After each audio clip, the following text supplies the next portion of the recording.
আচ্ছা, আশরাফুল কসাই কাজী নজরুল ইসলাম কত সালে জন্মগ্রহণ করছে? স্যার কাজী বাড়ির তো কোনো নজরুল নামের কেউ নাই। ওইটা দাদা দাদা কয় কি? আমি কি কাজী বাড়ির কথা কইছি? আমি কইছি কবি নজরুলের কথা। আচ্ছা স্যার, তাহলে কবি নজরুল বাড়ি কই নেই? আমি নি কইতাম কবি নজরুলের বাড়ি কইনি, তাহলে তোর পড়া দিছি কি লাগে? দূর স্যার, কি কন যে আমাকে আশেপাশে 2-4 এলাকার মধ্যে কবি নজরুল নামে কেউ নাই, থাকলে আমি তো চিনতাম। তো করে আমি আর ভালো করতে পারলাম না, তোরা গরু গরুই রয়ে গেলি। আচ্ছা তুই বাদ শিয়াপ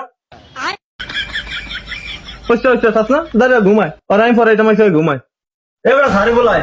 জি স্যার, জি স্যার, কালকে যে পড়া দিছি পড়ছো? জি স্যার, সব পড়ে আসছি। আপনি কি পড়াশোনা করবেন করেন। আচ্ছা বলো তো বাংলাদেশের দুইজন সমন্বয়কের নাম? স্যার এটা তো অনেক সহজ প্রশ্ন, এটা তো আমি পারি।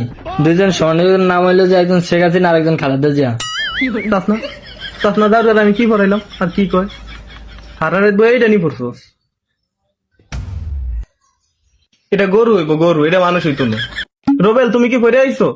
জি স্যার। তাইলে তুমি বলো পরিবেশ কাকে বলে? স্যার পরিবেশ স্যার লাস্টের লাইনটা মনে করে, পুরাটা মনে নেই স্যার। আচ্ছা লাস্টে ঢুকি কো। তাকে পরিবেশ বলে। শয়তানে স্যার স্যার স্যার স্যার মায়ের এমনি বেতন দিছে কি কস? কয়টা দিছে? স্যার 2 মাসের বেতন পুরাটা। এই শিয়াব দেখ